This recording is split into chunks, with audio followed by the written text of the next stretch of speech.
So for everybody that was able to get the 1-2 punch, tell me, are you feeling safe yet?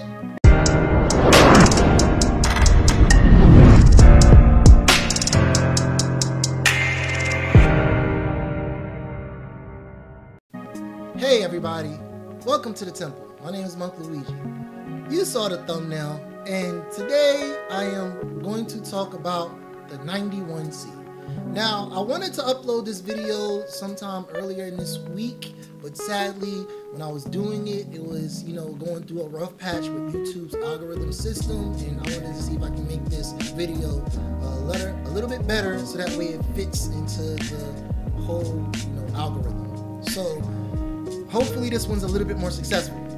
So, you saw the thumbnail, but before we dive into this article, if you could, please hit that subscribe button, hit that bell notification icon, and hit the like or dislike if you want to, so that way you know when this video is going uploaded and whenever time I'm trying to upload some new content. Now, without further ado, let's jump right into this article.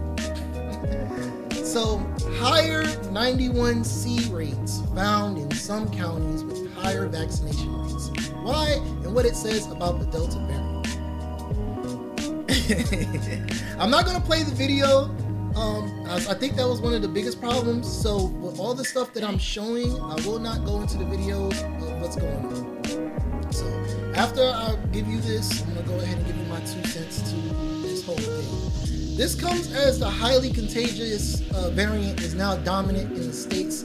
And refresh that. The governor announced the new guidance today and is urging private employers to replicate the example. This comes as the higher contagious variant is now dominant in the states, and the 91 rates have skyrocketed in the months since California officially reopened, including breakthrough cases among vaccinated Californians. A new analysis finds several counties with above average vaccination rates also have higher 91 case rates, while case rates are falling in counties with below average vaccination rates.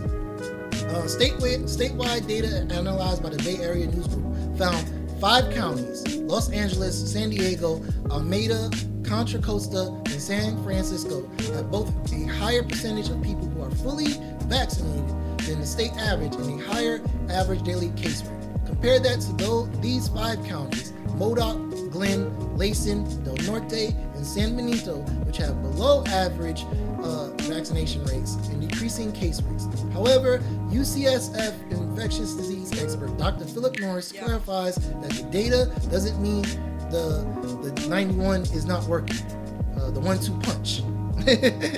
He notes first, the counties referenced with higher 1-2 punches and case rates are more densely populated. If there are a lot of people around, you're more likely to bump into one who has the 91C, Norris explains.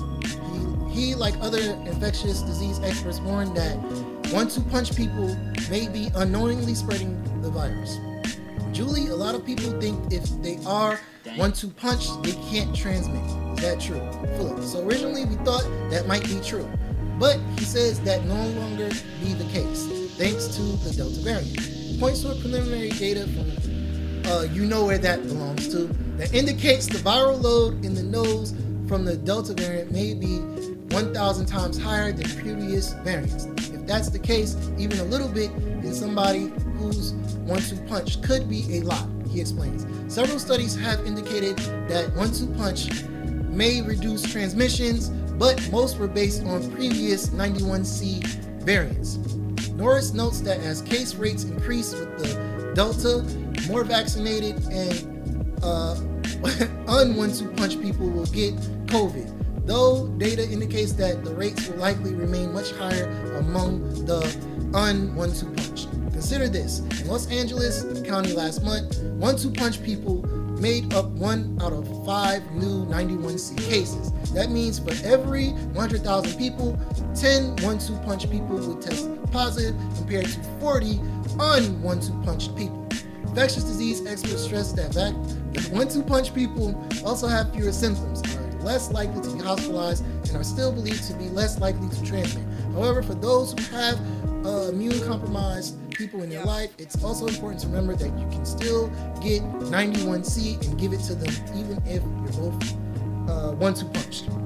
And that's the end of the article.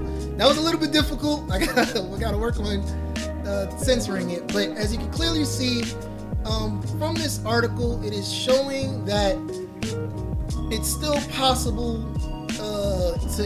the 91C delta is going after those who have the 1-2 punch. Damn. So a lot of people keep asking me, hey yo, what do you, Monk Luigi, what's your thoughts on this? What is your thoughts on getting the 1-2 punch? And my conclusion has always been, we need to take some time to wait. Right? Now for those who get the 1-2 punch, that's phenomenal.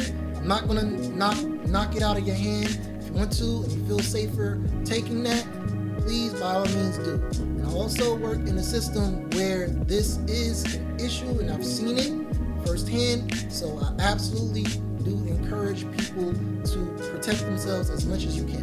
However, you know, there's a statement that goes through my mind. There's a statement that always goes through my mind when it comes to new studies and new breakthroughs when it comes to science, especially when it comes to medicine. When does the cure become worse than the disease? I'm forgetting what movie that it was referenced from, but I got that from a movie reference. If I can find it, I'll put it up here. If I can't, then it'll be what it'll be. If y'all know what it is, put it down in the comment section below. But there's a statement that always resonated with me. And the reason why is because as I was studying to get my biology degree, you know, salute to my school, my alma mater, with my minor in chemistry, you know, I gotta throw that in there, you know, just throw that in there. One of the classes I took was pharmacodynamics. And when I took pharmacodynamics, they showed that that yes, we do make great strides when it comes to medicine when we're doing tests. And in one of the lessons, in the class lessons, because I remember this strategically, was about the flu vaccination, right? Because everybody thinks it's akin to the flu vaccination, which I was like, you know what, it probably is similar to that. However, when it comes to the flu vaccination, and I'm going to show you how medicine is normally created or how they're testing these things, they use an animal, actually, called the horseshoe crab, right? And I'm not going to go through this article, but I wanted to show you exactly what this is. And the horseshoe crab is utilized fundamentally as a means to go ahead and study which types of flu viruses that are out there to go ahead and come up with a successful means of a vaccination to give everyone annually, right? So they continuously keep testing, continuously showing which ones are the majority of the flus that are out there nationwide and that's affecting people. And then they come up and they synthesize a means of creating a vaccine or a medication for the populace to ingest. Sadly, this takes close to about 4 to 5 years, at least from what I'm recalling from pharmacodynamics. I could be corrected, I could be standing corrected, but it takes some time, all right? The 91C has only been out for about a year or two. So scientists and doctors, they're still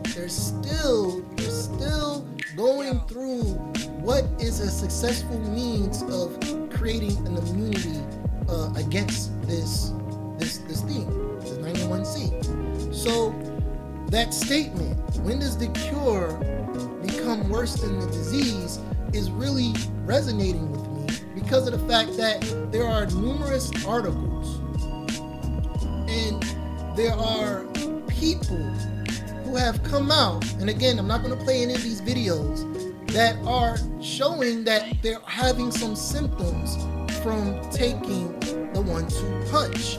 Now, again, I'm not saying that people shouldn't go ahead and do everything that they can to go ahead and protect themselves.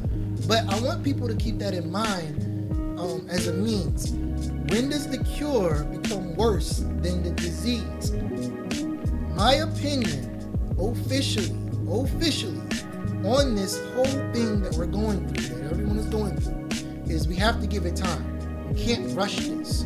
This is not something that we can rush. We have to continuously do our due diligence in studying and making sure that we come at this correctly, because as they say in medicine, where you don't study and practice your craft, one small mistake can be the difference between saving a life and then losing it. So I think that this should be given some more time.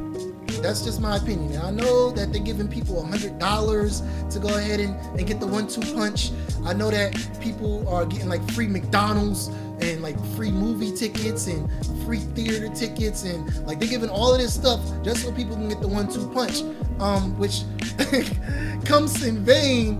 And I'm throwing salt at those who got the 1-2 punch, just a little bit of salt, because there was an article that came out where they said that, hey, guess what? Now you gotta wear the masks again. So and that was August 1st. So that was pretty much yesterday. So now, even if you got the 1-2 punch, you gotta put the masks back on. So irregardless of what you doing, it's like I don't know, like what can you do to like really protect yourself? And the answer is it lies in the scientists being able to study this effectively and doctors being to study this effectively. So we need to give it some time. We need to give it time to develop an actual means of defending against this. Like I said, when does the cure become worse than the disease is something that resonates with me. Now, for those who have taken the 1-2 punch and are healthy and they're safe, that's a beautiful thing. It's a beautiful thing. Hopefully that continues to go forward. It does. But like I said, from the video, which all of these things will be in the description box below, you can take a look at it for yourself. It was a 14-minute video that I found on this, where people are showing some symptoms for taking the 1-2 punch, and some of them even claiming that it was way worse than having the possibility of getting it. I don't know. Like, they are alive, but they're having some real true afflictions with their own body.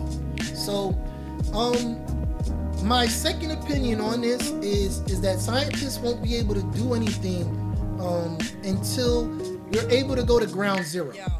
So until we get a chance to go to ground zero, and ground zero is up to debate, it seems to me that that's my opinion. There may be a place that we might have to go to first. It rhymes with designer. And I'm gonna put this video in the links below too. But until we're able to get to ground zero, we won't be able to find a true effective means to defending ourselves. So that's just my opinion on that. But hey, it might be the bats. They say it was bats that did it too, and I think there was a third possibility of maybe like it was just already innate. Like, there's 3 different theories circulating on what's going on about the origin. But if you watched any zombie movie, you know that every scientist and doctor goes to ground zero. So until we get the chance to go to ground zero, wherever that may be, to be able to investigate this thoroughly, we won't have true success in truly combating this thing. But hey, those are just my thoughts on this. Maybe I'm off base. Maybe I'm hitting this one and it's coming to a short stop. Or maybe I'm knocking this one out of the park. Either way, please like, share, hit that subscribe button and that bell notification so that way you know when I'm dropping new videos. And thank you all for coming to the temple. Remember, this L is for you.